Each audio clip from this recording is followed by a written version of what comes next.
Sa mga maiinit na balita ngayong tanghali. 3 piso kada litro ng rollback sa presyo ng diesel ipatutupad bukas. Pagpapatao ng mas mataas na multa sa mga motoristang lumalabag sa EDSA busway ipinatutupad na ngayong araw. Higit 300 motorista inisyuhan ng violation ticket. 37 pang mga Pilipino mula Israel nakatakdang dumating ng Pilipinas ngayong araw. 41 pang Pinoy na nagsilikas mula sa Gaza Strip. Nakauwi na ng Pilipinas kagabi. House Speaker Martin Romualdez pinuri ang hakbang ni Vice President Sara Duterte na huwag nang ituloy ang hiling na confidential funds. At 5 US troops nasawi sa helicopter crash sa Eastern Mediterranean. Magandang tanghali mga kasangbahay. Ngayon po ay araw ng Lunes, November 13, 2023. At una sa mga balita ngayong tanghali. Ipinahayag ng World Health Organization o WHO na tumigil na ang operasyon sa Al-Shifa Hospital sa Gaza City, ang pangunahing pagamutan sa lungsod.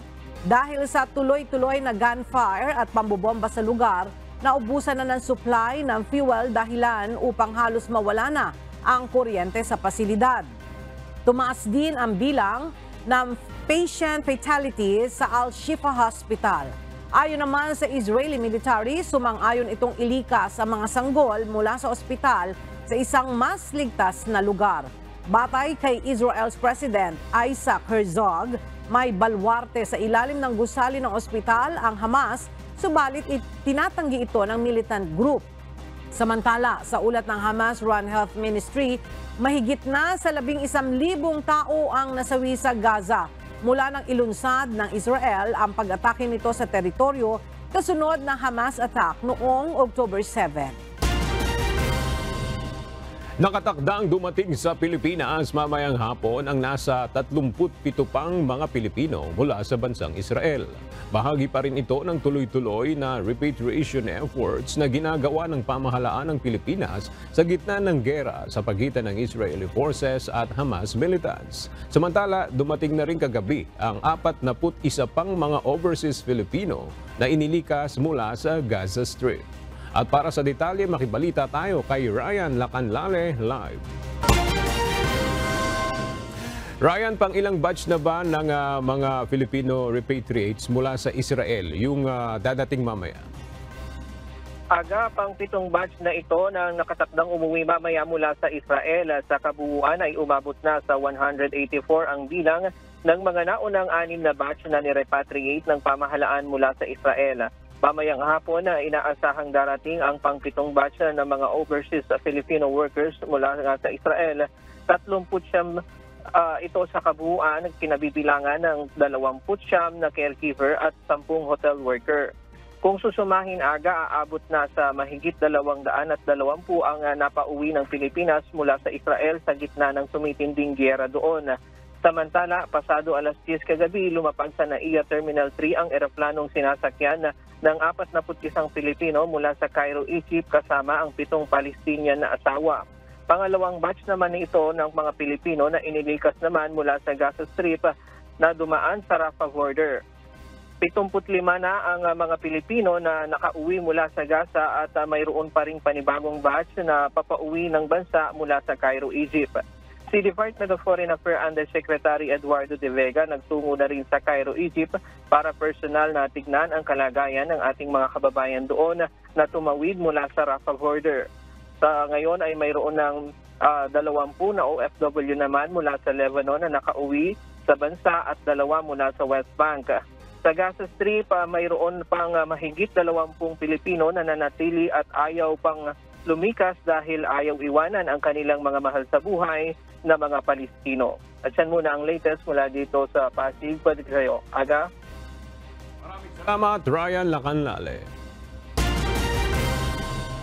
Samantala, muling nanawagan ng Department of Foreign Affairs sa mga Pilipino na samantalahin ang pagkakataong makalabas ng Gaza habang bukas ang Rafah border crossing. Sinabi ni Yusek Eduardo de Vega na masama na ang sitwasyon sa Gaza, kaya kung maaari ay ma-avail na ng mandatory repatriation ang mga natitirang Pilipino doon. Sa kabila nito, patuloy na maghahanap ng paraan ang pamahalaan kung paano tutulungan ang mga kababayan na nais pa ring manatili roon. Samantala, panibagong batch ng mga Pilipino ang nakatawid ng border patungong Egypt ngayong araw. Nais ng ilang kaanak ng mga overseas Filipino workers na nasa Israel na magpundar na lamang ng negosyo dito sa Pilipinas upang makauwi na at maligtas sa panganib ang kanilang mga mahal sa buhay na nakikipagsapalaran sa pangingibang bayan doon. Isang summit naman para sa mga OFW at kanilang mga kaanak ang muling idinao sa Las Piñas City upang maturuan sila. Narito ang report ni Ryan Lacanlale. 16 na taon ng OFW ang nanay ni Harvey Ilaw na nasa Israel na siyang nagtataguyod sa kanilang pamilya. Dahil sa kasalukuyang giyera sa Israel, hindi maiwasang mag-alala ni Harvey at ng kaniyang mga kapatid para sa kaligtasan ng kanilang ina. Hindi po siya makontak. Galing po siyang ospital noon. Nasa danger zone po siya. Di kabado po kaming lahat noon. So that time po, di po kami makapakali. Mabuti na lang po at natawagan yung parang amo niya. Sabi po sa amin, ayos naman ang kalagayan at wag daw po kami mag-alala. Kaya naman plano nila na magkaroon na lamang ng maayos na negosyo para hindi na muling umalis pa ang kanyang ina para mamasukan sa ibang bansa. Gusto po namin nang makabalik siya dito sa Pilipinas. Kaya po kami nag-aaral ng mabuti. So isa na lang po yung pinag-aaral ng mami. Kaya ganun po. Bale, gusto na po namin i-for good at magkaroon ng negosyo din dito. Since gawa rin po ng may gera. Si Roylan Perez, isang OFW. Nasa Israel din ang kanyang asawa ngayon. Kahit parehas silang nagtatrabaho sa labas ng bansa, bihira pa rin silang magsama ng matagal na araw. Kapag nakaipon na sila at nakapaglagay ng matatag na negosyo, balak na rin nilang huminto sa pagiging OFW. Yan ang kanyang gusto, investment na magkaroon siya ng negosyo kasi pag uwi niya at okay na, so stay na siya dito. Kasi naedad na rin naman eh. May edad tayo, siyempre, pag matanda na, at least may nakita mo na may napundar ka. Gayon ang kanyang target. Si Harvey at Roylan ay ilan lamang sa mga dumalo sa 12 OFW and Family Summit na isinagawa sa Las Piñas City. Ito ay taunang isinasagawa para maturuan ang ating mga kababayang OFW at kanilang mga pamilya pagdating sa financial literacy at makapagpundar ng negosyo at iba pang hanap buhay dito sa bansa. So, nasa kanila yun. In fact, you have seen how I build livelihood projects out of waste. Kahit nga basura, pwede mong lagyan ng livelihood project. So, marami tayong choices and it's for them to choose what they want to do. Suportado naman ito ng Department of Migrant Workers at ng Overseas Workers Welfare Administration. Alam natin nasa larangan ito sa tunang-tunang protection sa mga OFW and their families. Kaya't nandito kami. Ang ating mahal na kalihim, Secretary Susan Kunz Ople, ay isa ito sa mga pinagpili niya, isagawa natin, suportahan ang mga private sector as well as government endeavors na tumutulong sa OFWs and their families. Nagtutugma po tayo dito, lalo na doon sa sinasabing tahanan ng OFWs, ang DFW. Ryan Lacanlale, UNTV News and Rescue. Diyos ang aming sandigan, serbisyo publiko ang aming pinahahalagahan. Naging matagumpay ang pinakabagong resupply mission ng Philippine Coast Guard sa Ayungin Shoal sa kabila ng patuloy na harassment at pambubuli ng China sa mga sasakyang pandagat ng Pilipinas. Ito ay kahit pa binomba ng water cannon ng Chinese Coast Guard ang supply boat ng bansa. Narito ang ulat ni Andy Pagayona.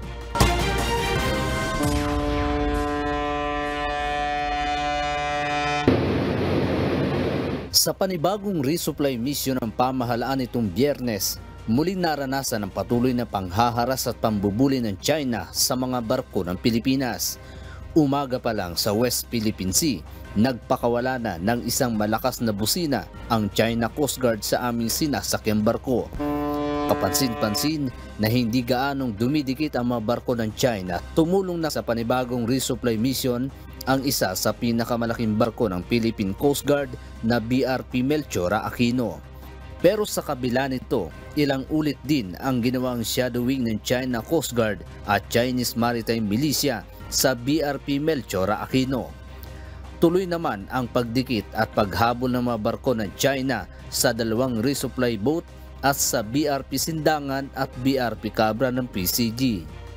Sa kabila nito, tuloy pa rin ang paglalayag ng barko ng Pilipinas patungo sa Ayungin Shoal. Subalit pilit pa rin hinaharangan ng malalaking barko ng China ang resupply boat at dito na rin binomba ng tubig ang ML Kalayaan na may dala ng supply.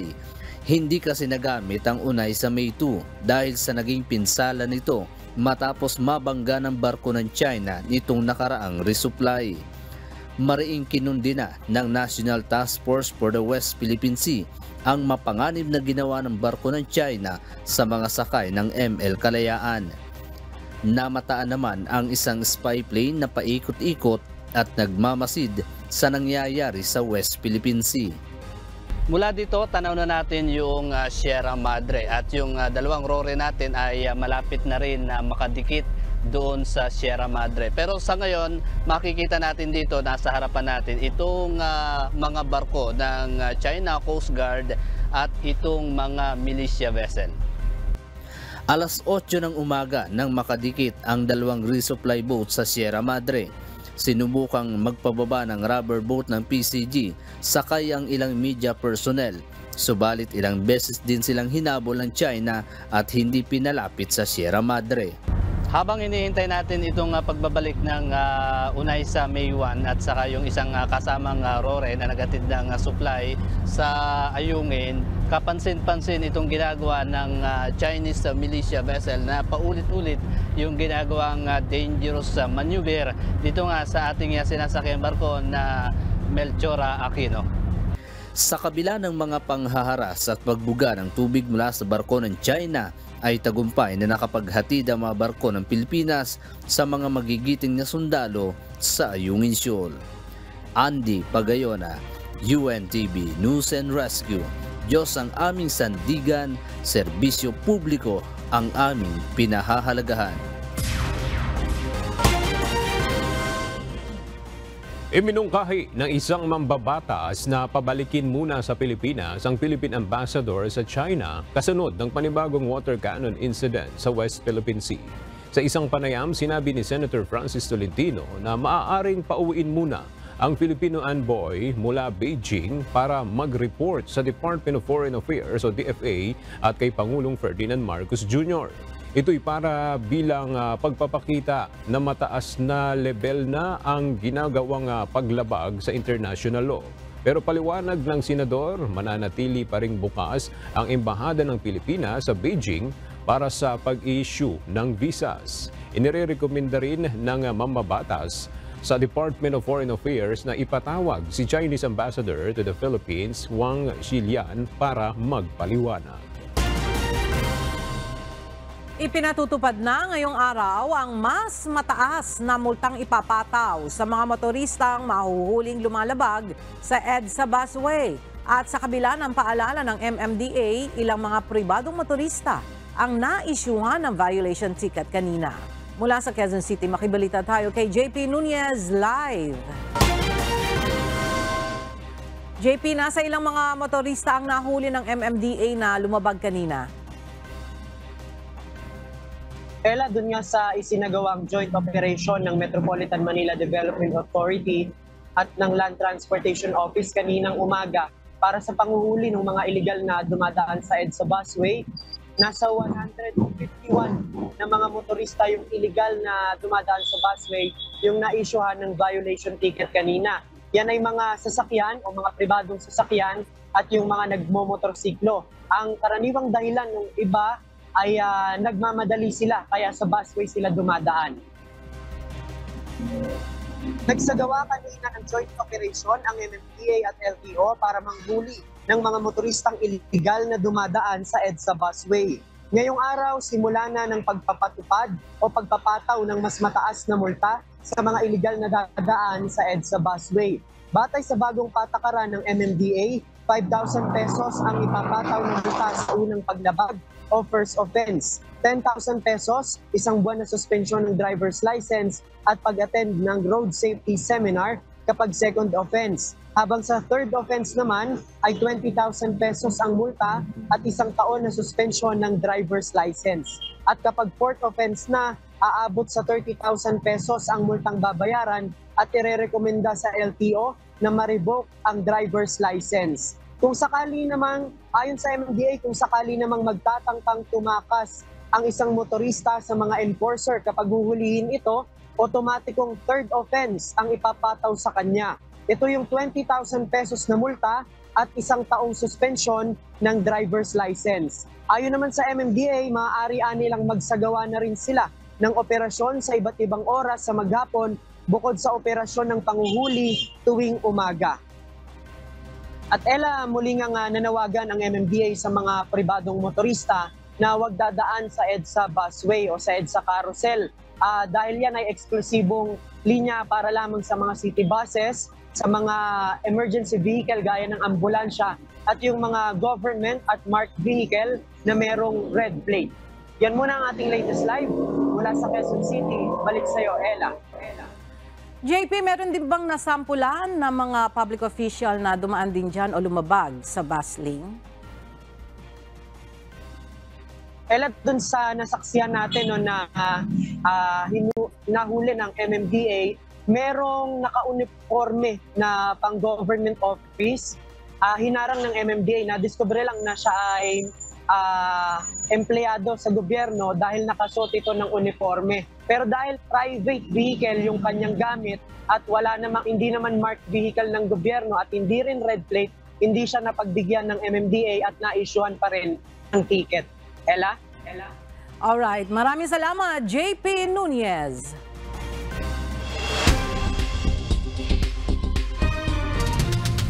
Roundup Balita. Good news po para sa mga motorista, magpapatupad ng rollback sa presyo ang kumpanya ng langis bukas, araw ng Martes, November 14. Sa abiso ng mga oil company, magkakaroon ng 3 pisong bawas sa presyo ng kada litro ng diesel, habang 70 sentimos naman sa natapya sa presyo ng gasolina at mahigit 2 pisong rollback sa presyo ng kerosene. Nauna nang sinabi ng Department of Energy na maoobserbahan ang pababang trend sa presyo ng langis sa huling bahagi ng taon. Plano nang humingi ng tulong ng Land Transportation Office and National Printing Office para sa procurement ng plastic cards. Sinabi ni LTO Chief Assistant Secretary Vigor Mendoza na nakikipag-usap na sila sa NPO para sa posibleng government-to-government deal. Sa ngayon, nasa 1 milyon na lang ang natitira nilang plastic cards. Sapat na lang umano ito upang mapunan ang backlog sa lisensya para sa buwan ng Abril hanggang Hunyo. Naglabas ng listahan ng Department of Social Welfare and Development hinggil sa mga pekeng Facebook account na nagpapakilalang konektado sa mga programa ng ahensya.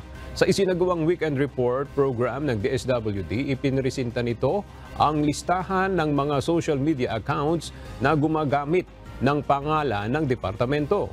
Gayon din ang kanilang opisyal na logo na nagpapakalat ng mga maling impormasyon. Isa sa mga ipinakita ng ahensya ang account ng DSWD Educational Assistance Program na mayroon ng mahigit sa 250,000 followers. Paglilinaw ng DSWD, walang kaugnayan sa kanilang ahensya ang mga nasabing page. Muli namang nagpaalala ang mga otoridad sa publiko na maging mapanuri at mag-ingat sa mga nagpapakalat ng fake news. Maglalabas ang Department of Trade and Industry ng listahan ng suggested retail price para sa holiday season products. Sa isang panayam, sinabi ng DTI na maaari itong ilabas ngayong sa ikalawang linggo ng Nobyembre. Ayon pa sa DTI, aabot sa nasa 80% na mga manufacturer ang nakapagsumite na ng request sa DTI para mapasama sa ilalabas na SRP.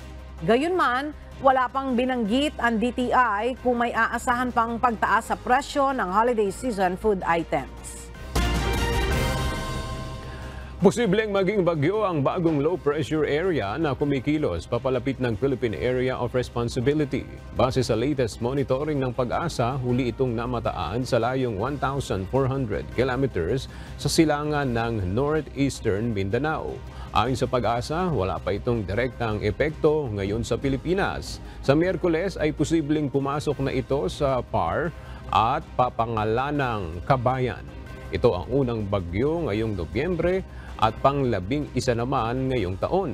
Samantala, ngayong araw ay inaasahan na magiging maulan sa Bicol Region, Aurora, Quezon at Northern Samar dahil sa shear line. Ang amihan naman ay magpapaulan din sa Cagayan Valley, Ilocos Region, nalalabing bahagi ng Central Luzon at Cordillera Administrative Region. Ang nalalabing bahagi ng bansa ay makararanas ng papulupulong pag-ulan, pagkidlat at pagkulog. Pinunaan ng isang mambabatas ang anyay potensyal na peligro sa binagong probisyon ng Implementing Rules and Regulations o IRR ng Maharlika Investment Fund Law. Isa na rito ang binabaang kwalifikasyon ng mga opisyal na mamamahala sa pondo. Ayon naman kay Albay 2nd District Representative at House Ways and Means Chairperson Joey Salceda, dapat nang tukuyin kung ano-anong investments ang mahalagang pagtuunan ng pansin matapos na rebisahin ang IRR. Ang detalye sa ulat ni Rosa Nicol. Nagpahayag ng pangamba si House Deputy Minority Leader at ACT Teachers Party List Representative Franz Castro kaugnay ng anyay mapanganib na probisyon sa Revised Implementing Rules and Regulations o IRR ng Maharlika Investment Fund o MIF. Anya, kulang sa pagkilatis, binawasan ang partikular na responsibilidad ng Audit at Risk Management Committees at binabaan ng educational at professional experience requirements para sa top positions ng fund company. Reaksyon ito ng mambabatas matapos na ilabas ng Malacanang ang revised IRR ng MIF Law araw ng Sabado, November 11, 2023. Halos isang buwan ito matapos na suspindihin ang pagpapatupad nito upang repasuhin. Isa sa nakasaad sa revised IRR ang pagsusumite ng nominasyon para sa mga bakanteng regular at independent director ng Maharlika Investment Corporation o MIC Board. May kapangyarihan din ang presidente ng Pilipinas na tanggapin o tanggihan ng inirekomendang appointees ng advisory body ng Maharlika Investment Corporation o MIC. Kung pumalyang makakita ng angkop na appointee mula sa shortlist na isinumite, maaaring magbigay ng additional na pangalan ng nominees ang advisory body sa Pangulo. Ang advisory body ng MIC ay binubuo ng mga kalihim ng Department of Budget and Management, National Economic and Development Authority o NEDA at Treasurer ng Pilipinas. Inalis din ang ilang kwalifikasyon para sa mga miyembro ng Board of Directors ng MIC, partikular ng pagkakaroon ng master's degree, 10 taong experience sa finance, investments o economics, magandang track record at ethical standards. Batay kay Representative Castro, mas tumindi ang duda sa potensyal na political interference at sa kawalan ng checks and balances. Mas umigting din anya ang otoridad ng Pangulong pumili ng Board of Directors. Subalit batay naman kay Albay 2nd District Representative at House Ways and Means Chairperson Joey Salceda, isa sa mga ekonomista sa Kongreso, dapat nang tukuyin kung ano-anong investments ang mahalagang pagtuunan ng pansin matapos na rebisahin ang IRR, gaya ng tubig, transportasyon at energy infrastructure. Sa pagtaya nito, magiging epektibo na ang MIF sa pagtatapos ng 2023 at posible ring magkaroon ng initial investments sa pag-uumpisa naman ng 2024 gaya ng pangako ni Pangulong Bongbong Marcos Jr. Rosa Licoz, UNTV News and Rescue. Diyos ang aming sandigan, serbisyo publiko ang aming pinahahalagahan. Itinalaga na ni Pangulong Ferdinand Marcos Jr. si Rafael Consing Jr. bilang Chief Operating Officer at presidente ng Maharlika Investment Corporation. Si Consing ay kasalukuyang Executive Director ng Office of the Presidential Advisor for Investment and Economic Affairs. Ayon sa Malacanang, malawak ang karanasan ni Consing sa corporate governance. Bago pumasok sa gobyerno, nagsilbi siya bilang Senior Vice President at Chief Financial Officer ng International Container Terminal Services. Naging Managing Director rin siya ng isa sa pinakamalaking financial banking at financial service organizations. Bilang CEO at President ng MIC, siya ang mangunguna sa pangangasiwa kung saan maaaring i-invest ang pera o seed money sa ilalim ng MIF law.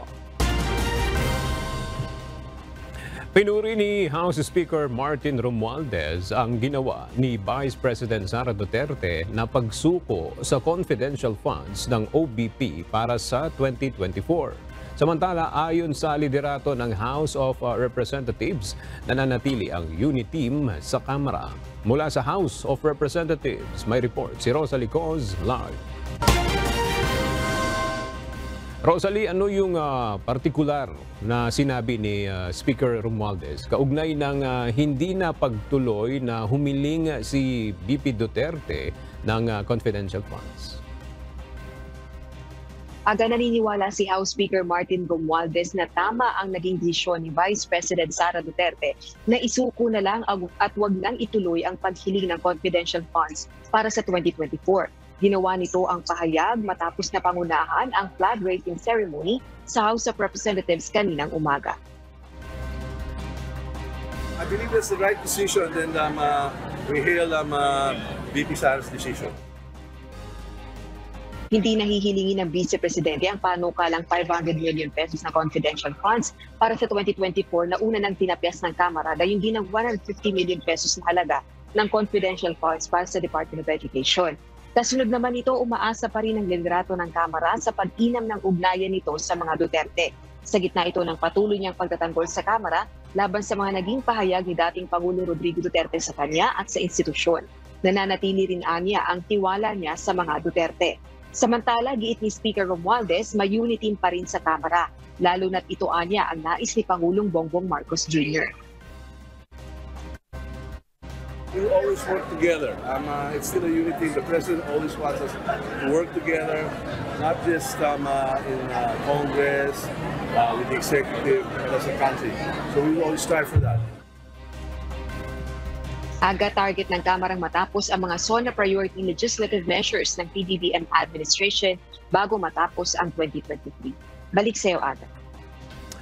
Maraming salamat, Rosalie Coz.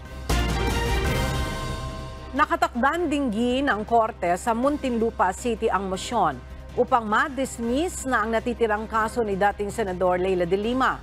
Inaasahan naman ng abogado nito na mareresolba na ng korte ang kanilang hiling na makapagpiyansa ang dating senadora. Narito ang report ni Bernard Dadias. Magkakaroon muli ng pagdinig ang Muntinlupa Regional Trial Court Branch 206 sa natitirang kaso ni dating Senador Leila de Lima mamayang 1:30 ng hapon. Kaugnay pa rin ito sa alegasyon ng umano'y pakikipagsabwatan noon ni de Lima sa illegal drug trade sa loob ng New Bilibid Prison o NBP noong siya pa ang Justice Secretary. Inaasahan na dadalo rito ang dating mambabatas. Sa utos na inilabas ng korte noong nakarang October 27, 2023, sinabi ni Presiding Judge Hener Guito, tatalakayin sa pagdinig mamaya ang inihaing mosyon ng kapwa-akusado ni de Lima na si dating Bureau of Corrections of Bucor Director Franklin Bucayo na i-dismiss na ang kaso. Pero ayon sa abogado ni de Lima na si Atty. Bonita Cardon, bagamat naghain na ng komentaryo ang prosekusyon sa mosyon ni Bucayo, hindi nila inaasahan na magkakaroon ng desisyon dito ang korte ngayong araw. Ang inaasahan ng kampo ni de Lima ay ang resolusyon ng RTC sa kanilang inihaing motion for reconsideration sa hiling na makapagpiyansa ang dating senadora.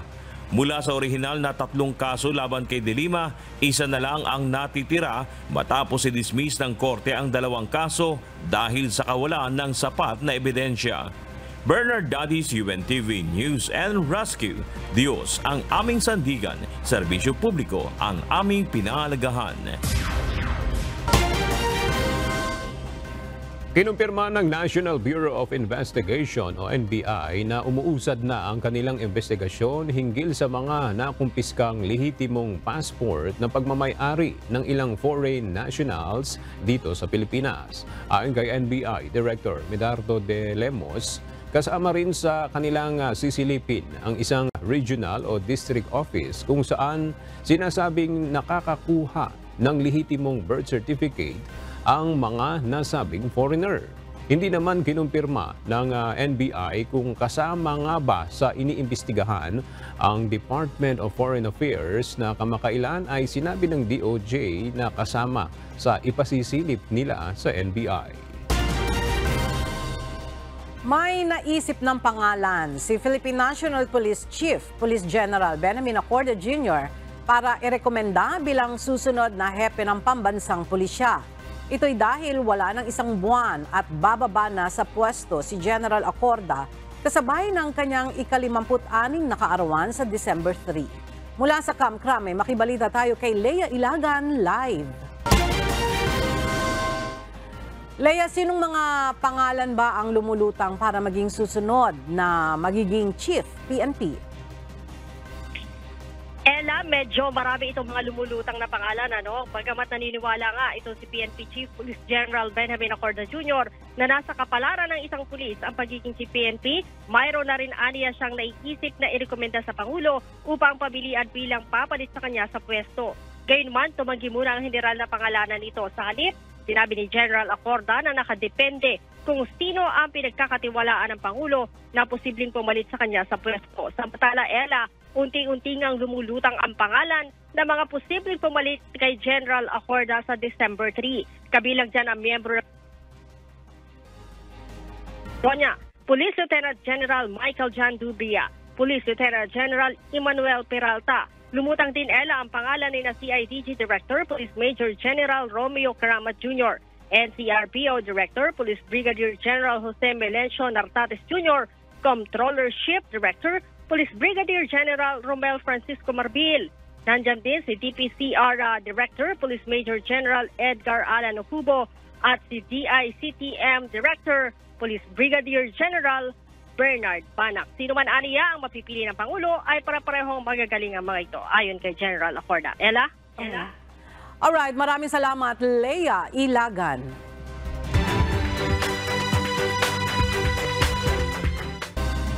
Pinag-iingat pa rin ng Bureau of Fisheries and Aquatic Resources sa mga residenteng naninirahan malapit sa mga baybayin sa Lianga sa Surigao del Sur at San Benito sa Surigao del Norte dahil sa red tide. Batay sa pinakabagong laboratory examination ng BFAR, kumpirmadong positibo pa rin ang nasabing mga lugar sa paralytic shellfish poison o toxic red tide. Dahil dito, pinaiigting ng BFAR ang pagpapaalala sa publiko na iwasan ang pagbili, pagbebenta at lalo na ang pagkain sa lahat ng uri ng shellfish at alamang na makukuha sa nasabing mga karagatan. Paiimbestigahan na ng Philippine Coast Guard ang barkong MV Filipinas CDO na tumagilid habang nasa katubigan ng Lagindingan, Misamis Oriental alas 8 kagabi. Sa post ng Philippine Coast Guard, makikita na malapit na sa pantalan ang barko pero nakatagilid ito. Sa inisyal na investigasyon ng PCG, habang binabaybay ng barko ang katubigan ng Cebu, nakaranas ng pagtagilid ang barko na umabot sa 10 degree dahil sa lakas ng hangin na dala ng masamang lagay ng panahon. Nai-report din sa PCG na bumalik ang barko sa pantalan ng Cagayan de Oro. Tumulong naman sa pagpapababa ng mga pasahero ang mga tauhan ng Philippine Coast Guard. Sakay ng nasabing barko ang nasa 448 na pasahero at ligtas naman ang mga ito.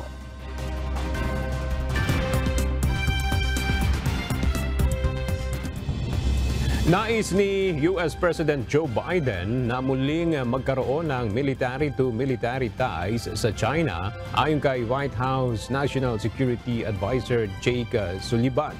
Dagdag pa ng opisyal, naniniwala ang presidente ng Amerika na para ito sa security interest ng bansa. Ilang araw ito bago ang nakatakdang pagpupulong ng American President at ni Chinese President Xi Jinping. Makikipagkita si Biden sa Chinese counterpart sa Asia-Pacific Economic Cooperation Summit sa San Francisco, California, USA. Ikalawang in-person meeting ito sa pagitan ng dalawang lider mula nang maupo si Biden noong January 2021. Nasawi sa helicopter crash ang 5 American service members sa Eastern Mediterranean batay sa US military. Batay sa ulat, nagkaroon ng sakuna habang nagre-refuel ang isang aircraft bilang bahagi ng isang routine training exercise. Walang detalye kung saan galing o papunta ang aircraft nang mangyari ang insidente. Pinaigting ng Estados Unidos ang operasyon nito sa rehiyon mula nang sumiklab ang gera sa pagitan ng Israel at Hamas. Kinilala naman ni US President Joe Biden ang mga biktima at iginiit na araw-araw na ibinubuwis ng mga sundalo ang kanilang buhay para sa bansa.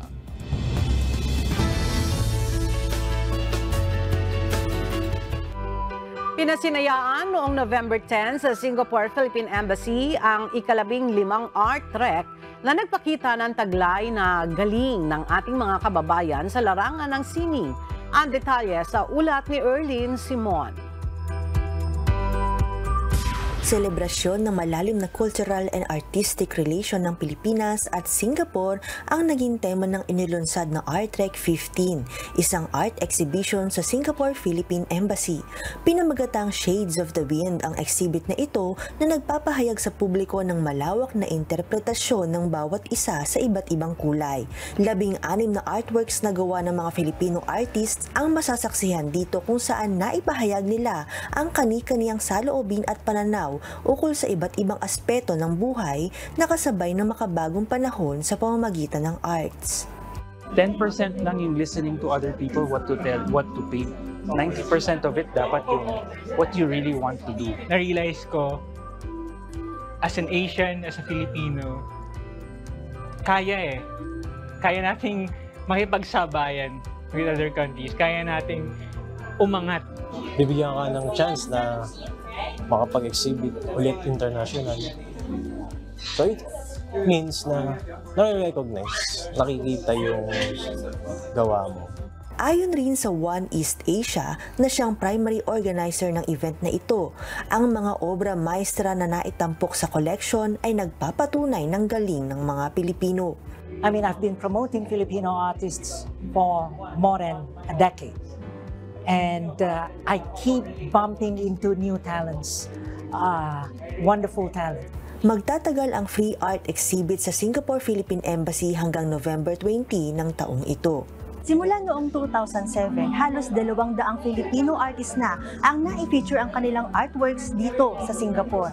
Patunay lamang ito na sa iba't ibang larangan, tumatatak ang angking galing ng mga Pilipino saan mang panig ng mundo. Erlene Simon, UNTV News and Rescue. Diyos ang aming sandigan, serbisyo publiko ang aming pinahahalagahan.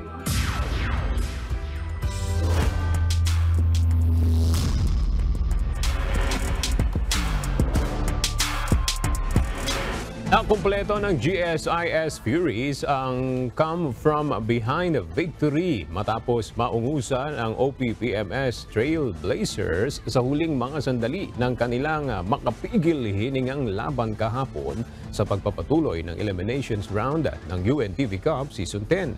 Dinomina naman ng Judiciary Magis at PNP responders ang kanilang mga katunggali.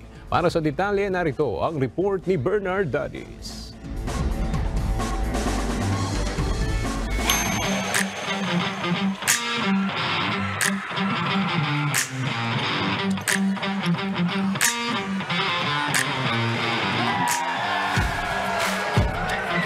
It's Sa cardiac game Sunday sa pagitan ng GSIS Furies at Malacanang team, OPPMS Trailblazers. Sa first quarter, mainit na opensa ang ipinamalas ng Trailblazers sa pangunguna ni John Aljard with 10 points at 9 points naman si Chris Dalaten para ilista ang 9-point advantage 20-29. Habang si Jefferson Gonzalez ang nanguna sa offense ng Furies with 10 points sa first kanto. Nag-step up si Robert Faundo ng Malacanang team with 9 points combined sa 8 points ni John Aljard na mainit pa rin sa opensa para alagaan ang kanilang 13 points na kalamangan 33-46 and of first half.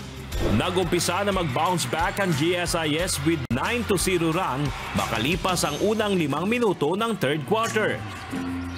Subalit ginising ni Aljard ang opensa ng OPPMS at nanatiling kontrolado nila ang ball game 52-62. Last quarter, unti-unting nakadikit ang GSIS with Bansali leading the offense hanggang sa naagaw na ang abante 68-65 last 3 minutes and 4 seconds courtesy ng 3-point dagger ni John Paul Hoxon. Umangat pa sa 7 points ang abante ng GSIS sa last 2 minutes. Pero sumagot ang back-to-back sa Rainbow Country si Faundo at nakadikit na ang Malacanang 72-71. May pagkakataon pa sanang bawiin ng OPPMS ang abante subalit na block ni Bansali ang isa pang 3-point attempt ni Faundo. Last 54 seconds. Plus na-convert pa ito ni De Ocampo sa easy layup to give GSIS 3-point edge 74-71. Pinakabaw ni Andrew Requers ang Furies nang ipasok nito ang corner 3-point shot. 32 seconds left, 74 all. Subalit hindi ito naging sapat matapos ang putback ni Rubio mula sa nagmintis na floater ni Bansali to give the assurance sa GSIS Furies para sa kanilang second straight win sa liga. Final score, 76-74. Best player of the game sina Renny Boy Bansali na may 12 points, 6 rebounds, 5 assists, 3 steals at 2 blocks. At saka si Jefferson Gonzalez na may 14 points at 10 rebounds. Yung GSIS ngayon has a never say die mentality, meaning we never quit. So yung players didn't quit today, especially that second half when we put forth the effort to go down on defense, to share the basketball, and then eventually having a chance to win it down the stretch the fourth quarter. And see Carl Rubio, even if he missed yung 2 free throws, he still came back and never gave up on the play. Nakuha niya yung bola at na-shoot niya. So we were lucky na we won this game. Pag nag-overtime sa amin, sigurado ako doon. Naisip lang talaga nung laki. Height is might eh.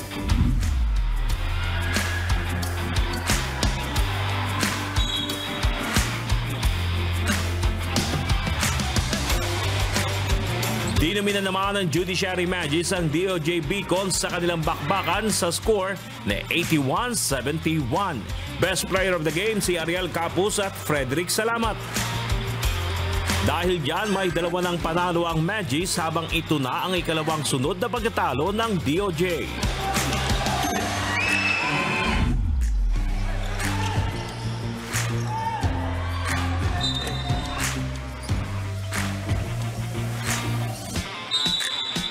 Samantala, naka-bounce back na ang PNP at pasok na rin sa win column matapos na patumbahin ng DFA Emissaries sa score na 90-63.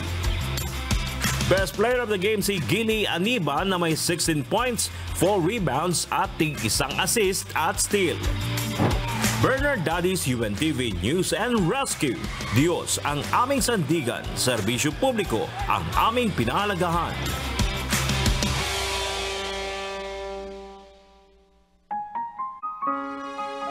At sa ating pong iiwang mga salita ng Diyos na ating sandigan mula sa Aklat ng Awit, Kapitulo 130, versikulo 3, na nagsasabi, Kung ikaw, Panginoon, magtatanda ng mga kasamaan, o Panginoon, sinong tatayo?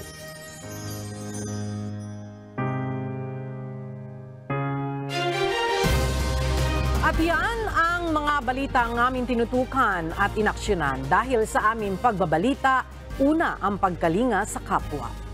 UNTV-C News, may balita saan mang panig ng daigdig. At dito sa UNTV, Diyos ang aming sandigan, serbisyo publiko ang aming pinahahalagahan. Magandang tanghali.